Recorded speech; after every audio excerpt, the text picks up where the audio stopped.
Of course, last week I spoke about what does fire do to you. Fire helps you. It gives you grace. Fire teaches you. You will learn in the fire.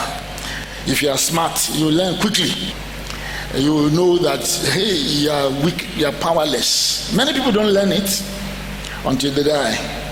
But thank God you can learn it, I can learn it. I learned a lot in the days of my fire.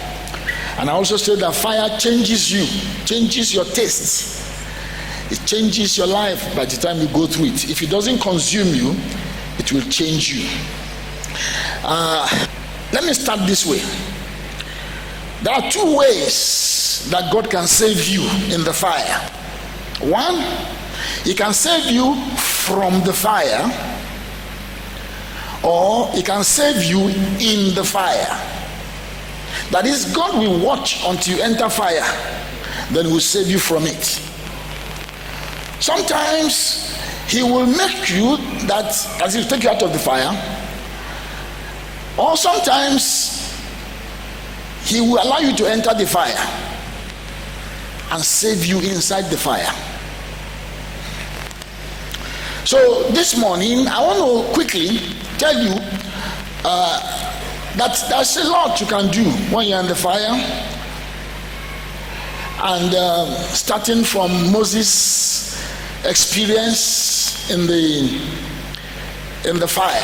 I mean, that scripture we read last week in Exodus chapter 3, verses 1 to 4. God was in the fire, and that is why the fire did not consume the bush, because God was in the fire. Because God was in the fire, the bush was not consumed. Or if you like, God was in the bush, and the bush was not consumed because of the presence of the Lord. My emphasis in this scriptures, this message is actually the presence of the Lord, which is a truism. It's a fact that God is in you. God is in your trouble. God is with you in your trouble. It's important for us to know that God is there. That is really my emphasis. My emphasis is really to bring you to a point in which you see that God is there. Everybody say, God is there with me. That's what I want to achieve. It's important, very, very important, because when we say God manifests, it is when we are aware that we say He manifests. It's not that that's when He got there. He was always there. But because we are not aware, we begin to pray stupid and silly prayers. Moses was a man of faith, and faith is the victory. Faith is the way out of every fire. Without faith, the Bible says it's impossible to please God. When fire burns, it is difficult to gather faith. When fire is burning you, it is difficult to have faith. But Moses was born by parents that had faith. The parents of Moses were people of faith. You remember, they took him, when they said they should kill all their children, they took him and hid him. And then they put him in the water. That's an act of faith. So Moses grew up in a family of faith. That's why we should make sure that we teach our children faith when they are still young. Children are it's very easy for them to catch on faith because they are not complicated and confused like most adults. So Moses picked it up as a young man. He was also able to lead Israel out of Egypt. The Bible says by faith. It was by faith. Hebrews 11:24-25. He said, by faith, Moses chose to suffer affliction with the people of God than enjoy the pleasure of sin for the season. He had a choice. He was brought up in Pharaoh's court. He would have had a privileged life, go to the best schools, become the next Pharaoh, because he was being groomed for it. But he chose, as an act of faith, to suffer affliction. He chose to become a wanderer in the bush instead of growing up in the palace, instead of becoming the Pharaoh and be the king of the world. He chose. That was an act of faith. The parents exemplified faith. So it was easy for Moses to follow on in the life of faith. Moses, for him, faith isn't as difficult as it is for the ordinary people, because he had seen it in his parents. And Paul the apostle was talking about a similar thing concerning Timothy. He said the faith of your grandmother is the faith that you have, which faith you are teaching at the moment. That's in 2 Timothy. So here we have a man of faith leading people by faith. Listen, my friends, fire doesn't crush faith. Rather, fire purifies faith. Fire makes faith to be stronger. Faith always prevails because faith is the victory. Faith, the Bible tells us, quenches the violence of fire. That is in Hebrews 11:34. We'll be able to see how that happened today. Isaiah 43 verse 2 promises us something which I hope we all have at the end of this, or at the end of this series of messages. When you pass through the waters, God is making a categorical statement. He said, when you pass through the waters, I will be with you. Can I have an amen to that? Are you passing through water now? God said, check me out, I'm there with you. He said, when you go through the rivers, they shall not overflow you. Can I have a good amen, please? Someone say, omi ayé ń gbé mi lọ o, Olúwa mi o. He said, I'm there with you.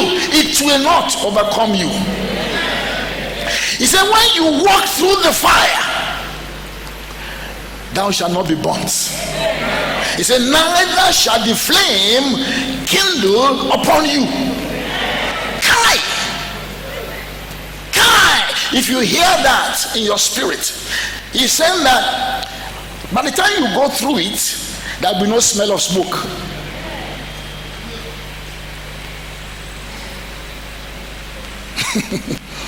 You know, fire should burn. And that's why many people, after they've gone through some stuff, they become deformed. You can go through some trouble that you can never be the same again, because of what has happened in terms of your life, your person. Like some people, when they lose a loved one, they never recover. I've seen many people like that. Or maybe they steal something. I remember a friend of mine, they stole his car. His car was he was just a young man, and he carried all his money and bought this car. You know how young people behave? No sense. He bought this car, and in those days when it comes to fellowship, I mean, most of us were driving ourselves, but he had a driver. He was a big man. So when it comes to fellowship, he will just jump out of the car and he will run and sit with the leaders. And then when the driver finishes, the driver will come with his portfolio and walk to the front of the church.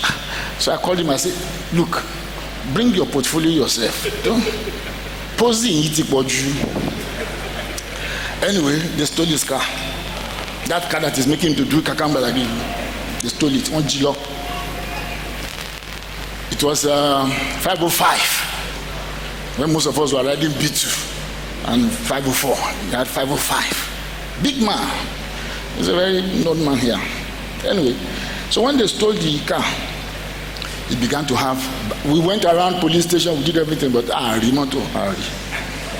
he began to have nightmares. There was a day he dreamt, and somebody, I mean, you see, his mind was so messed up that became open to demonic attack. He slept one day, and somebody took him with a knife in the dream, and there was a mark in the physical. His life was finished. The funny thing was that he was not even married. You know, when you have money and you're not married, it's not very good though. You should go and look for somebody at least that will be so you'll be balanced. Because you see, if you don't have any trouble at home, you come to church, you'll be doing like this. You don't know what it means. Those of us that are married, what we are going through. Anyway, I've not started preaching at all. I'm sure you know. He says, the fire will not even, there will be no flame, there will be no smoke, there will be no smoke, there will be nothing to prove that you went through the fire. That is the promise of God. That's what the presence of God can do in your life. Make you to pass through. It's not that he will keep you from every trouble. No, I mean, he says he will keep you, but you know that that one is not going to happen, because if you don't have any trouble, how will you be purified? How will you become strong? How will you even be sure that God can deliver you? If you've never been in trouble before, you can't preach this message, because you will just be talking rubbish. Unless you have experienced the Lord's deliverance, it's difficult to talk about it. You can be quoting scripture. That's not what we're talking about here. The word of God can be experienced. Amen? All right. So open to Daniel chapter 3. Daniel chapter 3, verse 14. I'll read very quickly. About 14 to verse 30. Oh, that's a very long passage. But I will try to read it, because I think it's also part of the message. Daniel 3, verse 14. Nebuchadnezzar spake and said unto them, he's giving them another chance. They told him that these people are doing this. He said, Anna, come and tell me yourself. Is it true? O Shadrach, Meshach, and Abednego, do not ye serve my gods, nor worship the golden image that I have set up? Now, if you be ready, that at what time, that's the way kings speak, with authority. Now, if you be ready, that at what time you hear the sound of the cornet, flute, harp, sackbut, psaltery, and dulcimer, and all kinds of music, you fall down and worship the image which I have made. Well, but if you worship not, you shall be cast in the same hour into the midst of a burning fiery furnace. And who is that God? That's what our problems always say. Our problems do that, don't they? Who is that God that shall deliver you out of my hands? You say you're a Christian. Go and think about it. That's what he was saying there. In verse 16. Shadrach, Meshach, and Abednego said to the king, oh, Nebuchadnezzar. He called him to his call. That is the Holy Ghost speaking right there. The one that created him. Oh, Nebuchadnezzar. That name is very difficult to call. It's a tongue twister. I can twist your tongue, but he called it. Oh, Nebuchadnezzar. We are not careful to answer thee in this matter. If it be so, our God whom we serve is able to deliver us from the burning fiery furnace, and he will deliver us out of thy hand, O king. But if not, be known unto thee, O king, that we will not serve their gods nor worship the golden image which thou hast set up. Then Nebuchadnezzar, full of fury, you see, when he heard the voice of the Lord, instead of humbling himself, he became angry. And the form of his visage was changed against Nebuchadnezzar. Shadrach, Meshach, and Abednego, SME, I call them. Therefore he spake and commanded that they should heat the furnace 7 times more than it was wont to be heated. And he commanded the most mighty men that were in his army to bind Shadrach, Meshach, and Abednego, and to cast them into the burning fiery furnace.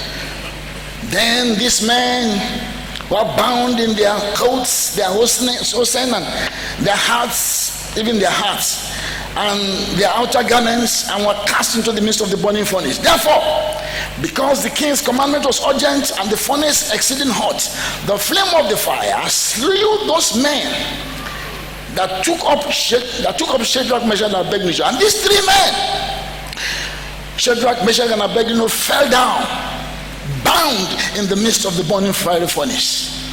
Then Nebuchadnezzar the king was astonished, and rose up in his haste, and spake and said unto his counselors, his governors, did not we cast 3 men bound into the midst of the fire?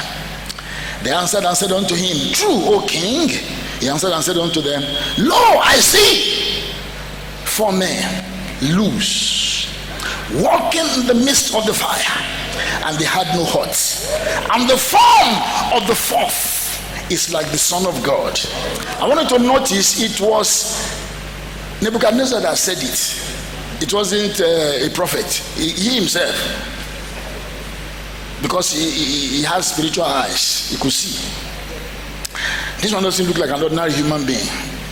The 4th is like the Son of God. Then Nebuchadnezzar came near to the mouth of the burning fiery furnace and spake and said, Shadrach, Meshach, and Abednego. His voice is now cool. You see, I'm not shouting. He was shouting before, but now it's cool. Ye servants of the Most High God. Or the gentle. I know some people like this. They will do like this. Then when they see trouble, they will cool. This man cool. Then Shadrach, Meshach, and Abednego came forth in the midst of the fire, and the princes, governors, and captains, and the king's counselors were being gathered together, saw these men upon whose bodies the fire had no power, nor was an hair of their head singed, neither were their coats changed, nor the smell of fire had passed on them. Then Nebuchadnezzar spake and said, Blessed, this Nebuchadnezzar, the man has become a prophet. Blessed be the God of Shadrach, Meshach, and Abednego, who has sent his angel and delivered his servants that trusted in him, and have changed the king's word and yielded their bodies, that they might not serve nor worship any god except their own God. Therefore I make a decree. His voice is rising again, that every people, nation, and language would speak anything amiss against the God of Shadrach, Meshach, and Abednego shall be cut in pieces, and their houses shall be made a dunghill. Because, everybody say because. There is no other God that can deliver after this sort. Then the king appointed Shadrach, Meshach, and Abednego in the province of Babylon. Your enemy and anyone that does not like you will regret attacking you.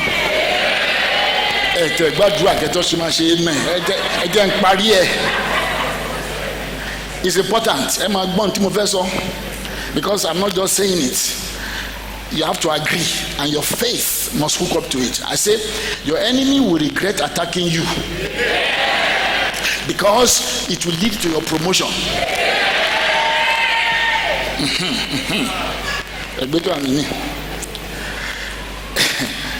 This happened in real time, in real life. It's not like some made-up story. No, it happened, and the Holy Ghost quickened something in my spirit, which is what I want to share with you. And the fact that it was not so much about them as much as it is about God himself.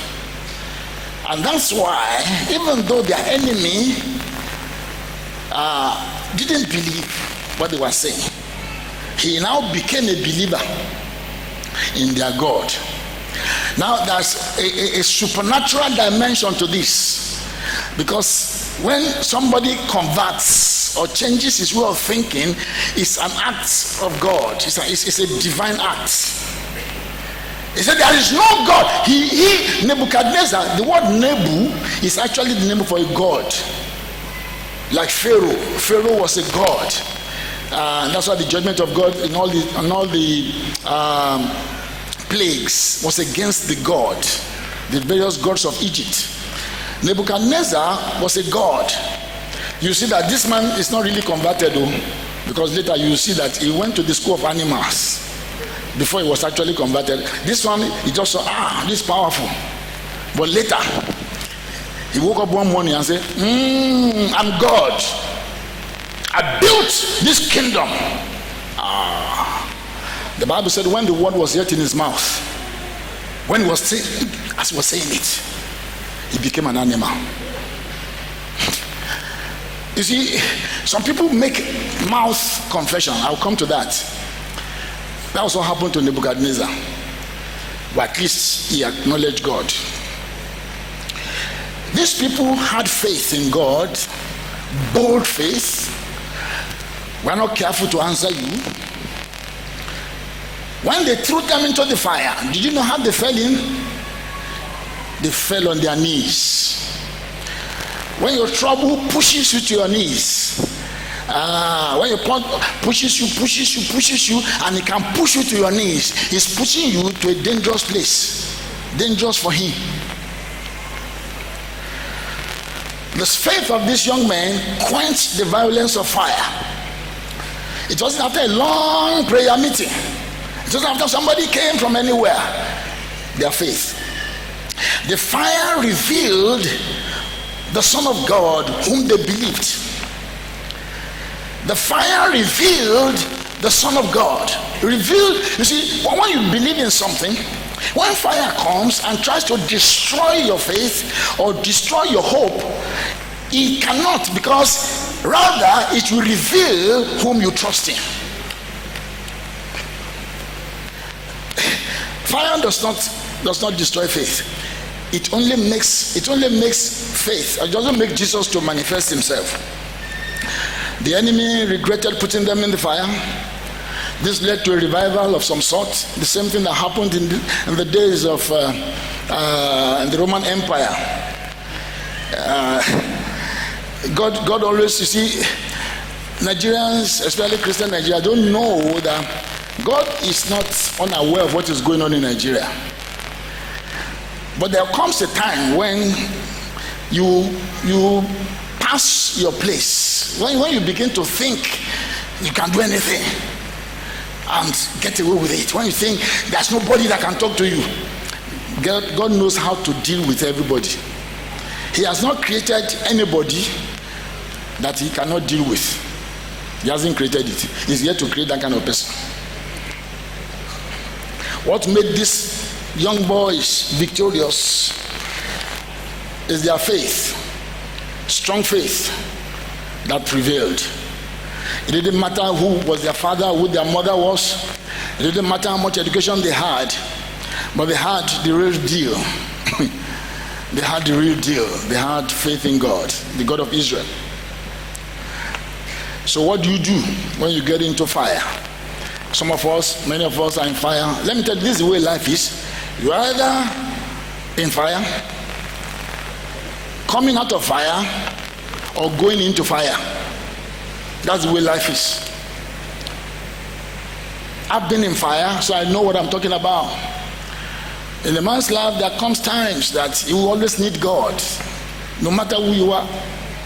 Your headgear can be like this. It doesn't matter. You can have all the education in this world. You can have all the contacts. There's coming a day, there's coming something in your life that you will discover that you are not who you think you are. That you are just a creature that God created you. What do you do? I can advise you, if you're a child of God, and on these 3 points. These 3 points, all of them add up to the way to get faith in adversity, and the way to get faith and to help other people find faith in the day of adversity. Number 1, look out for Jesus because he's near. In other words, in the midst of your fire, look out whether Jesus is there. Locate Jesus. Locate Jesus in your life. Do you have Jesus? Check yourself out. If Jesus is in your life, this is where it all begins. And this is a very, very crucial point. This is where it begins, this is where it ends. Jesus must be in your heart as your Lord and as your Savior. These boys didn't have time to go and pray. In fact, they said we have prayed. They didn't have time to go and say, okay, let me go and seek the Lord. No. But they knew, and they came to know that God was with them. David said, though I walk through the valley of the shadow of death, I will fear no evil. Why? For thou art with me. They knew it. And when I'm talking about knowing, it's in a consciousness level. It's not a point to argue and to debate. Where is he? Is he with you? Is he in heaven? Is he in the heart? No, you will know it consciously that God is with me. You must know it. You must discover him. If not, the fire will take you away. Paul the apostle in the midst of a shipwreck, Acts 27 verse 23, he said they were in the midst of a storm, in the midst of the ocean. There was no hope.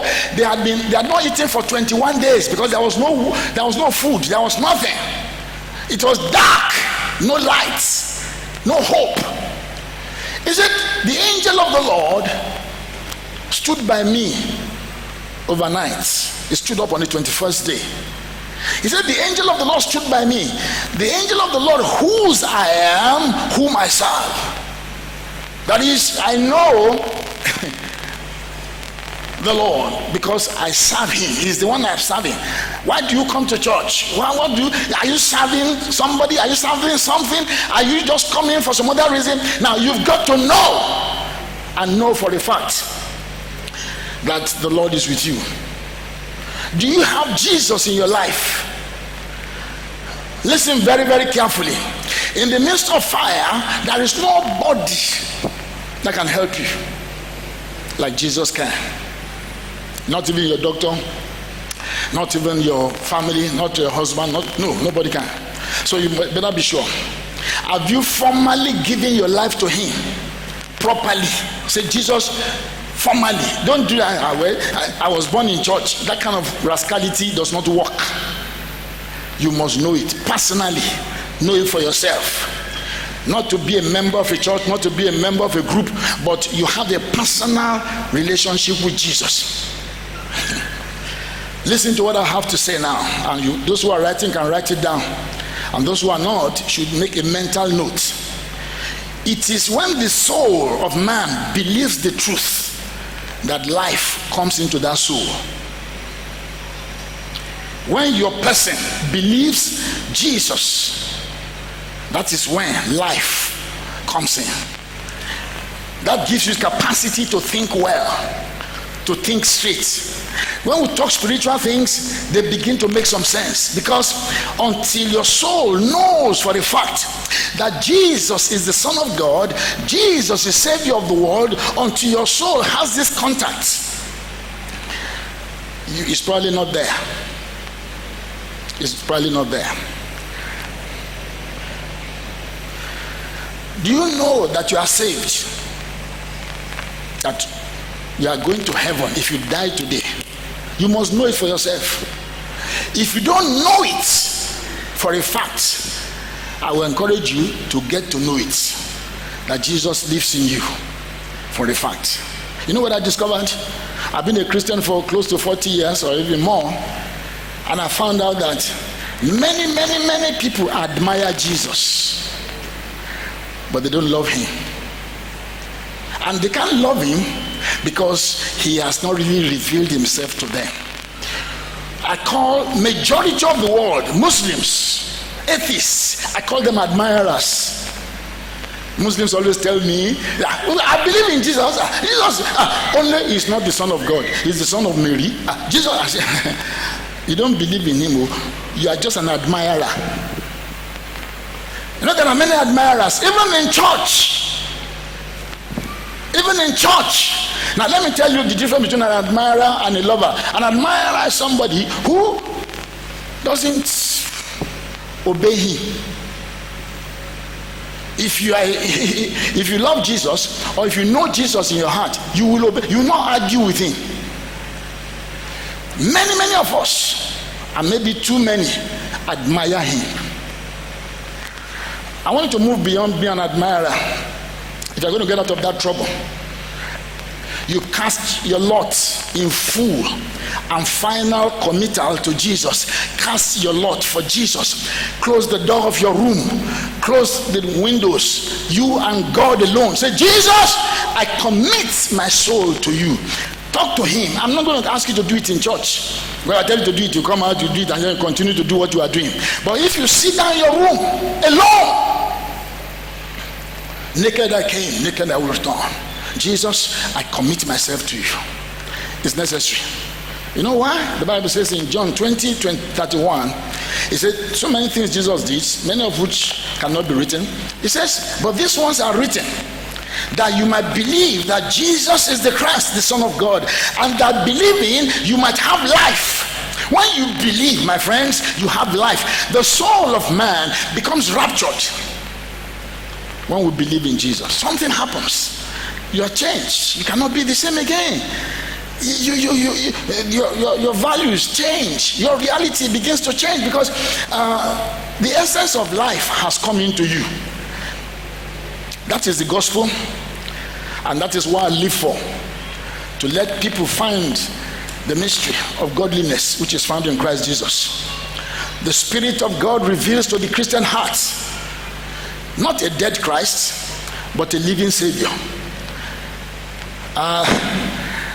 When Jesus comes in, he gives you faith to overcome your adversity. Amen. You see, the coming of Jesus into your soul is not just to save you now. The Bible says it comes by faith. It comes by grace through faith, and it says the gift of God. When you receive Jesus, you receive that gift, and then that makes you capable to have the faith to come out of adversity. You can't come out of adversity with just a head knowledge of Jesus. If all you know is Jesus in your head, you will be fighting for a long time. The trouble will not go. And the problem is that the capacity to believe God is not there. You can't have the capacity to come out of adversity. And that is where a lot of problems begin. Because ab initio, Christ is not even in you yet. Do you understand what I'm trying to say?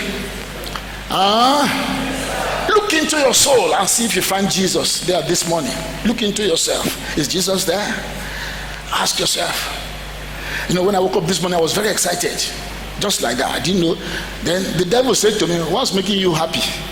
Why are you excited with all these problems that you have, with all these issues all over the place? I knew it was the devil, because God will not say that. Amen. Because I was really happy. I was really excited. And I knew that there was a traffic in the realm of the spirit because of this message I'm about to preach. Because this morning, God wants to deliver, amen, many out of their fire. And the devil, of course, doesn't know that. Now, my spirit knows that. That's why I was excited. Because he wants to deal with some situations. Because he lives in you. These three Hebrew children, they did not know it was there, or maybe they knew, but it was when they got into the fire that his presence was revealed. His presence will be revealed in your life this morning in Jesus' name. Number 2, I said I have 3 points, but they are all related to each other. Number 2, draw near to God. This is what I call the lost art of meditation. While I was in crisis, this was what delivered me. I had a lot of time. When you're in sick bed, you have a lot of time. There's nothing you are doing. Everybody will go to work and they will leave you. So you have a lot of time to think on Jesus. Meditation is a lost art. The Eastern religions and Buddhism and all these have taken it from us. And many people even think it's something bad, but it actually belongs to us. Listen to the psalmist. Psalm 104 verse 32. He said, my meditation of him shall be sweet. My meditation, when you think about God, just think about Jesus. Think of what he's done. He says, I will be glad in the Lord. Now, listen to Psalm 143 verse 10. Teach me to do thy will, for thou art my God, thy spirit is good. So when you are thinking about God, his good spirit will begin to minister to your spirit. And meditation is where you begin to have a transfer of grace, transfer of blessings into your own spirit. God works from spirit out. So when you meditate on him, his goodness, his mercies, his loving kindness, what he has done for you, when you allow yourself to think like God thinks, then you see this world from God's perspective. God will give you his eyes to see this world. It will help you to see the sinner. Even though he's riding a fine car, you will see him as God sees him. I think it was Billy Graham that said, until we see sinners the way God sees them, we will not preach the gospel to them. This was a man that prayed for 4 or 5 American presidents in his lifetime. They call him, please come and pray for me. And most of them, all American presidents are accomplished people. They don't put failures like Nigeria. They don't put failures in government. We need to see this world as it is, but you can never see it as it is until God opens your eyes. How does God open your eyes? Sit down and meditate about him. because he has a good spirit, his spirit will begin to speak to your spirit. Do you ever close your eyes and think on God? Let me tell you the way to do it. Number one, look for a scripture and pray that scripture like the one I've read to you. Your spirit is good. My meditation of you shall be sweet. I want to have sweet meditation. And then when you do that, there comes a time it becomes a song. That is where songs come from. Most of the great songs that we have, that we are singing, they were written by people that had time to meditate. The depth of songs come from the spirit. Real songs, not bakele, Wizkid, all those ones. Those kind of songs and those dance steps, they come from the devil, from this realm. But there are depths, ladies and gentlemen, depths in the spirit where your eyes are open to spiritual things. Someone say, I just got born again. It doesn't matter. You have the same Holy Spirit that I have. You have the same Holy Spirit that all those people that wrote those songs have. The only one that has persisted since then is the Holy Spirit. Men come and go, but the Spirit of God remains. It is that Spirit that I'm talking about now. It is that Spirit that you and I have access to in the place of meditation. When we close our eyes and we just lie on the bed, we move from speech to song. From song, we go to silence. I've been trying to teach you about silence. In our meditation, you can start by talking. Any scripture. As many scriptures has come to you. Greater one lives in me, he puts me over. My God will help me, he will strengthen my hands to fight. Any scripture that comes to you, all the scripture is good and it's profitable. Now, as you meditate on those scriptures, a song will come. If you are a singer, it doesn't matter. If you are not a singer, it doesn't come. So all those songs that come, they just come on the instinct. Then as you sing songs, that's why we say, let's sing proper songs. You end up with silence. If you keep at it, if you have time, you might not have time in your own case because you keep silent very late. And I'm not blaming you. You're okay. But let's, in our private lives, let us know why we sing like we sing and why we speak like we speak. That's a time to talk. That's a time to be quiet. You know when to be quiet? When you get to his presence. Keep your mouth shut. And that is the time. That's a transference. When you are quiet, the Bible says, be still and what? Know that I am God. That's what the psalmist said. I think Psalm 46. He said, be still. When you are still, then you will know. The little I know about God have come in the place of silence. Just keep quiet. Sometimes I'm silent and I sleep off. And I wake up and say, oh Lord, why did I sleep up? I'm very sorry. Just say, don't worry. He said, when your children were young, you carried them in your hands. Were you angry when they slept? I said, I was happy because most of the time they will not allow me to sleep until they sleep. He said, that's the same thing with me too. He said, when you sleep, then I can sleep. And the Lord said to me, that is why I speak to people in their dreams. Because that time they are quiet. So if you fall asleep, wake up and continue to meditate. I've said it to you before, I say it again. We talk too much. Especially when we get to the presence of the Lord. Someone say, I'm a prayer warrior. Now, thank you for prayer, but there's a time to keep quiet. You see, when you have problem, oh yeah, Adura! No. Be quiet. And then let God talk to you. Have you ever heard God's voice before?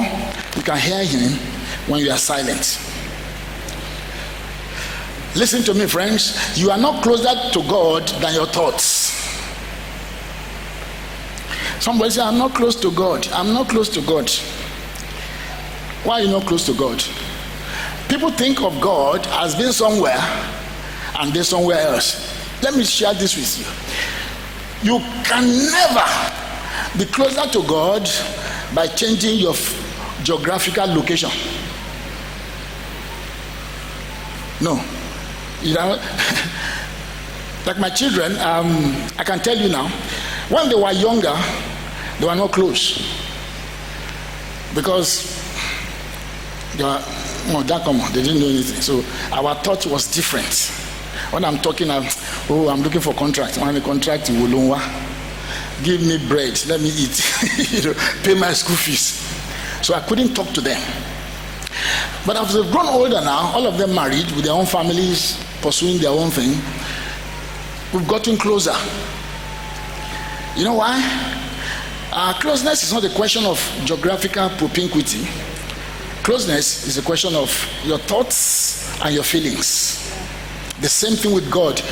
To be close to God, you are close to God when your thoughts and his thoughts are on the same level. If you are thinking, I'm going to die, you can't be close to him. Because he is saying something else. You are not going to die, you are going to live. When you begin to meditate, there comes a time your faith, your thinking and his thinking agree. That time you feel very close to God. Amen.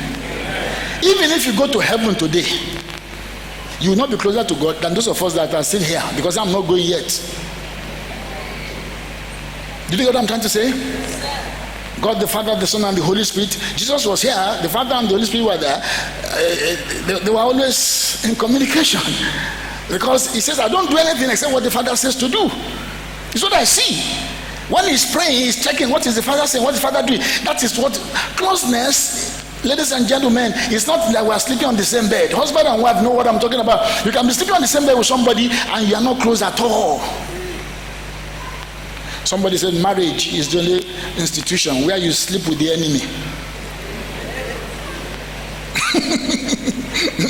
That's the person's experience.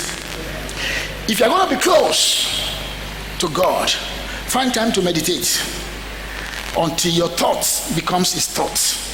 What is his thought for you? Victory, success, glory, promotion, advancement, health. Begin to find time to meditate on this. That will bring you closer and closer. There comes a day you will begin to think like the way God is thinking about you. That day you stop seeing yourself as just another sinner saved by grace. You begin to see yourself as a son of God. Hallelujah. I went to school thinking I was nobody. I went to school. School told me I was nobody. My friends told me I was inconsequential. My family told me also, who is talking? You're talking. So I was frightened until Jesus came into my life. And that's why I'm preaching, really. Because I know it's the answer to all your problems. Whatever problem you have, receive Jesus. That is the beginning of the best days of your life. Do it consciously. And when I gave my life to Christ, I was still much younger. I'm still young. But I found out that I did not see myself as nobody. I found out that life will never tell me I'm a good person. But when I read the Bible, I saw that I'm a good person. Even down from afar. Are you hearing what I'm saying? Man's greatest enemy. Listen, your greatest enemy is not a witch. It's not a wizard. That's how you see yourself.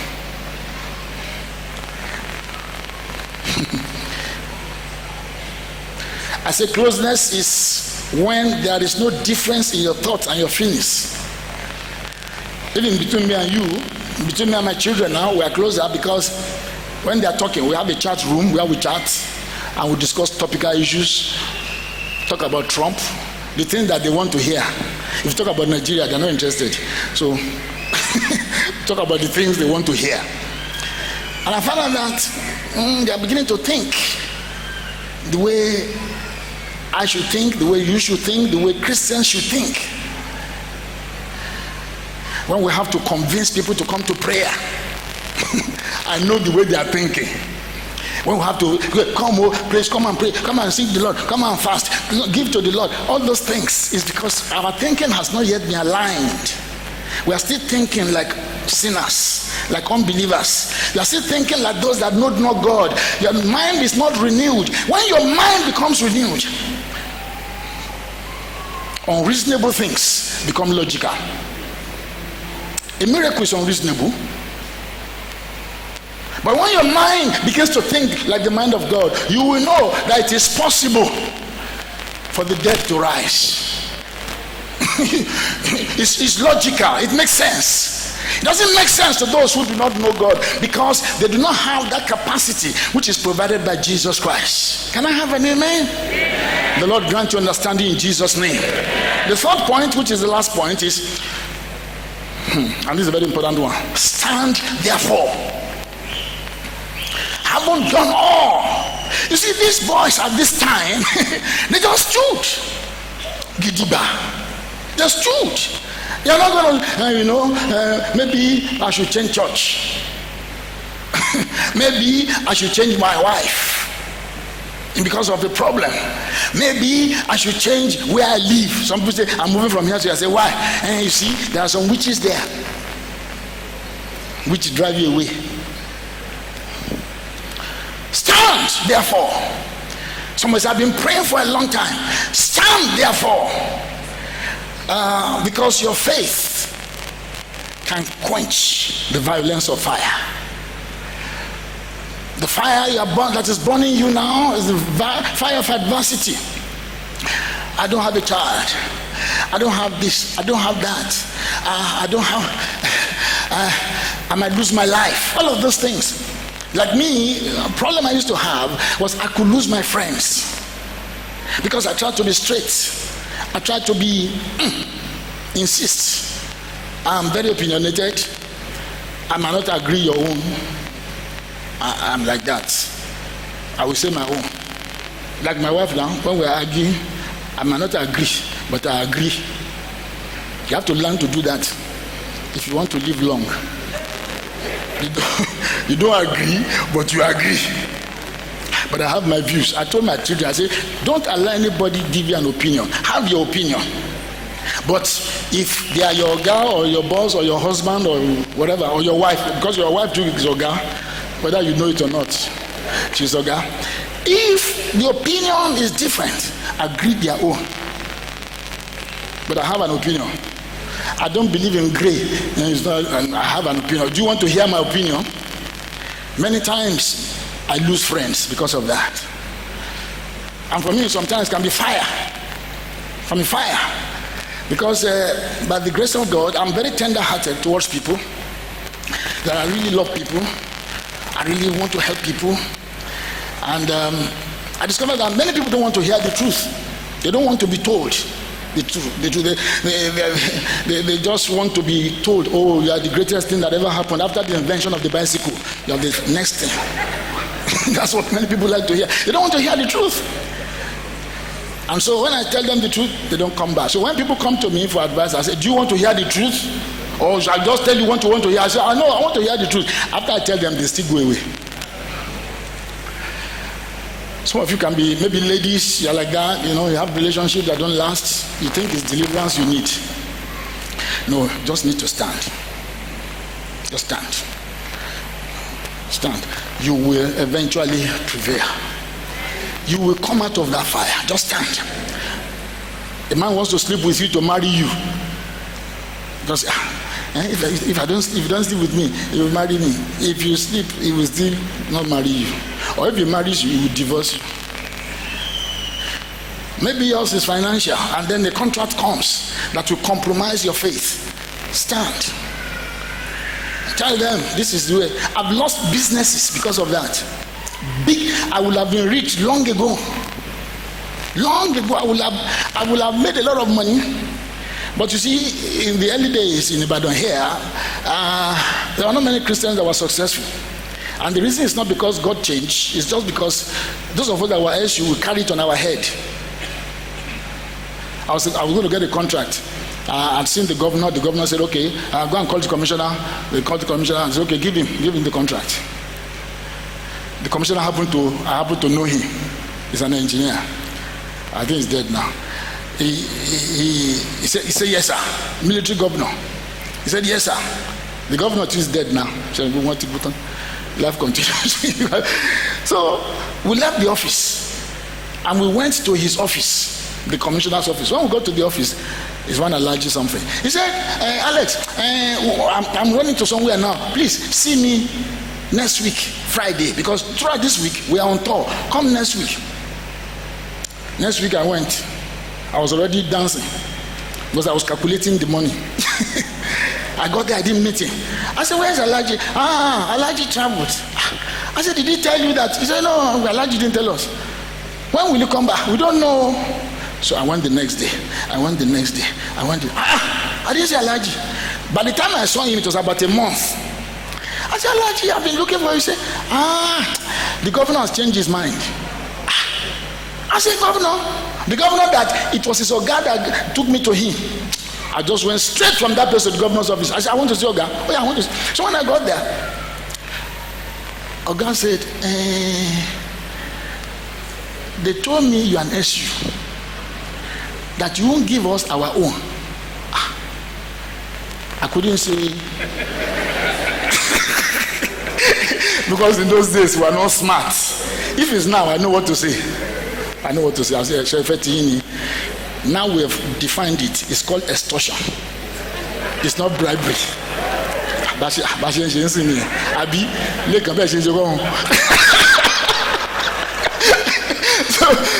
they say somebody that will not allow you to go. You better, So I was looking at him like this. He said, anyway, don't worry, Alex. You see, actually, it was Babangida there. He said the president has changed his mind. It was Oyo State to prove. I'm not just speaking. I know what I'm saying. It was Oyo State liaison office in Abuja. They had not built it then. Then he said I should wait one. He put his phone to speaker. He said he calling the PA of. He said so but he called the person. The PA of Babangida. He said, hello, my colonel, how you there now? I was hearing the voice. That project, our liaison office, you see, Oga, yeah, Oga say he go choose his own architect. He said, Oga say, my poverty continued. Was I praying? Yes, I was praying. I was living from hand to mouth. Salary, 30 days make one salary. That's what we used to call it. 30 days make one salary. At the end of the month, they give 500 naira, 600 naira. You give your wife 20 naira, pay school fees, pay this. I was living like that. But the day the Lord would deliver me from my poverty, delivered me. It was a day, it was an event, and then after that, money began to meet money in my hand.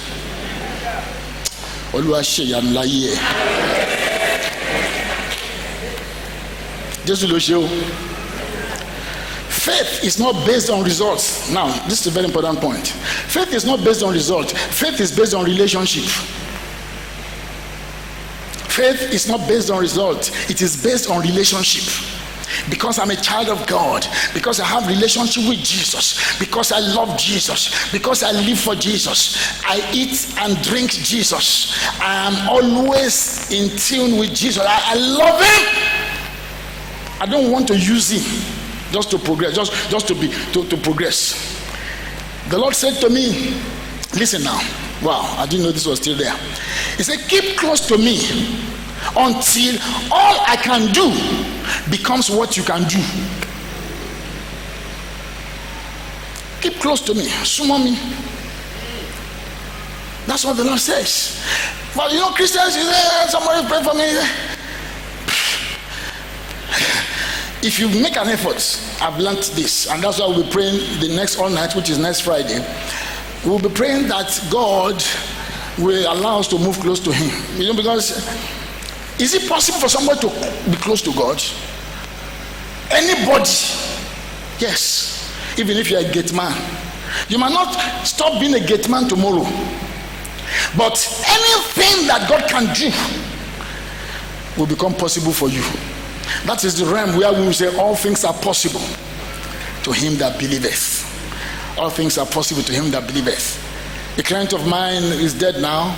He used to be very rich. I was asking him, I said, how did you become rich? He had 2 wives and a chain of girlfriends. Very, very bad man, but was prospering. So you see, prosperity has nothing to do with being godly at all. You can be a very wicked person and prosper. I'm serious. Of course, he has his own problems. He eventually started a church before he died, because in his heart he was very hungry. That's why he liked me, because at many meetings I say I'm not eating, so I'm fasting. He said, I say I'm fasting, I'm seeking the Lord. Even when I'm not fasting, I tell him that because of you I'm fasting, because I was praying for him that he'll be saved. Very, very religious, very religious. In fact, the people in his church wouldn't know that he's a very wicked man. Only those of us that were very close. He said, Alex, you know how I became rich? He said, when I woke up after graduating from the uni, I just finished from, UI. His son used to attend this church. He was one of our bassists. I'm giving you real life situations, so you don't think I'm from the moon. I'm just like you. I'm just as dumb as all of us when it comes to spiritual things. But you know, the spiritual power is available for everyone. It just depends on how you walk. That's the only way God can be righteous. That's the only way He can be just. If He makes it available for everybody, if He just doesn't make it for pastor, for bishop, for no. He made it available for everybody. He said, immediately I left school, I didn't want to work for anybody. So he said, I began to go from office to office. He was living in Kano. He said, we'll go from office to office. And he will ask them, is there anything I can do for you? So he entered the office of this permanent secretary, a Hausa man. And he told the Hausa man, he said, sir, is there anything I can do for you? The man looked at him, a small boy like this. He said, what can you do? He said, I can do anything. Listen to me, they say, he said, Yoruba man. And the man looked at him like this and said, okay, supply air conditioners. About 6 in his office, all these big offices. So he went and supplied it. He said that began a relationship with this Hausa man. When the man wants to do anything, he say, Benga, that's his name. Benga, go and supply this. So he will go and supply it. Then one day, this man, just from nowhere, this man became the managing director of First Bank. First Bank, managing director. It's your friend now. So he said the man called him. Benga, come. But lie. Listen to what the man said to him. He said, anything money can do, I will give you money to do it. He said, go and look for anything that money can do. So the man began to give him loan, contract, and he was a smart person. He didn't do like some Nigerians, they get loan and they run away. That's how the man became richer. He had a factory here in Ibadan. That's where I knew him. They made fish fingers. If you ever had fish fingers, that was my client. Very close. We'll travel abroad. We'll buy me business class tickets. We had a car in London. We'll come and meet us. Big Mercedes like this, I'll sit down like somebody. Anywhere he's going, any project he was going to do, it was me. Now what happened? Was it a prayer meeting? No. The mercy of God, the grace of God that's available for everybody. And then he chose to walk in the light. When he saw that I was very, very religious, he began to talk to me about spiritual things. He went to Kenneth Hagin camp meeting. How did he have money to go? He bought tickets. He went to Kenneth. He bought all the books. And then when he comes, we'll be discussing Bible with me like this. And then I will tell him, ìyàwó méjì yóò ń ṣàrẹ o. He said, so what do I do? I said, I don't know. I said, the Holy Spirit will help you. Because I didn't want to lose him. Because if you tell him the truth, he eventually divorced one of the wives because he said he wants to start a church. Started the church. I went down. When they are doing convention, I must go. Not because I want to hear what they are saying, because my client, I have to go. I'll go and sit down there. They will say, Alex, my boy. I sit in front like this as a big man. I was already preaching full gospel. I invited him severally. And one day, I was able to lead him to Christ. I'm happy that happened. The next time I will hear, he was dead. He was dead. I was his family. I became family. And I saw the grace of God upon his life. The same grace I saw upon his life, I see on the life of all of you here today. The God that is always faithful to his word gives everybody an opportunity to get out of fire. That's God. It gives you every opportunity. And many of us, we flout it, we disregard it. I'm going for business, I'm going for this. All of those things can take you away from your source. May you not miss God this morning in Jesus' name. I'm through with my message. But like I said, I want to pray for the sick. There is no greater power, demonstration of power in this realm than the taking of sickness and disease from people's body. There's no greater power. Taking it like this, that there is no trace, no trace that you are even sick. And I see God do that. He will take it in a fine way. Doctors will cut you, they will do everything. God can take it in a way that no trace. I see people healed of diabetes. They say, okay, even evangelist here has a testimony. The doctors can't see nothing. There was a woman in those days, she grabbed me and said, Brother Alex, do you know what diabetes means? And I said, I know what it means. He says, gone. I said, you know, that's what Nebuchadnezzar said. There is no God that can do like this. Are you hearing what I'm saying? There are many gods. They can do all kinds of magic. They can do all kinds of schemes. But he said there is no God that can do like this. That there's no smell of smoke. Will you ever think that I was poor? I was ever poor? If you see me now, you never know I was poor. If you see me now, will you ever think I failed before? I'm doing like I'm very smart. It's not true. I failed severally. We never think that I was once a very wicked human being. I was mean, very mean. Let me tell you how mean I was. If you offend me, I will never forgive you. If, like my brother, if they step on my toe like this, I will just be looking. I will keep quiet. About 5 days later, I will go. He has forgotten. They say, what happened now? 5 days ago. That's how mean I was. Because I couldn't talk, so the only thing you can do is to give it back to them. Will you believe that I was so broke? Because I was not paid my salary for 8 months and I was going to get married. I was so broke. I didn't go to garage. I used to stand on the road for Sole. You see me speak English now, you think I was born with silver spoon, like some of you. Some of you that went to private school, they carry you to school in car. I had no shoes going to school. But now, the number of shoes I have is enough to feel.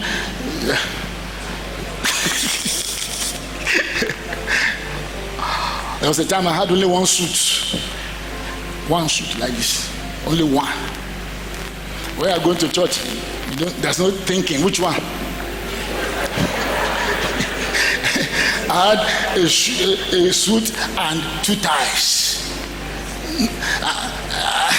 There was no argument. I had BSc, I had MSc, I had MAC, I have MNIA, I have F, whatever, all the things they have, I had.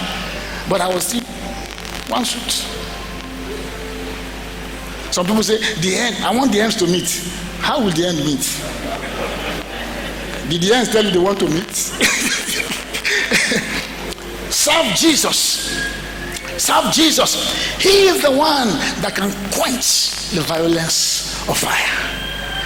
How? Where? Is in you. He will manifest himself in you.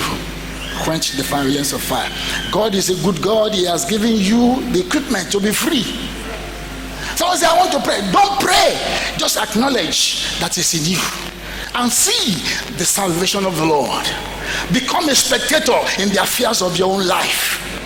You move close to God until anything that God can do becomes what you too can do. In your thoughts. Stand on your feet.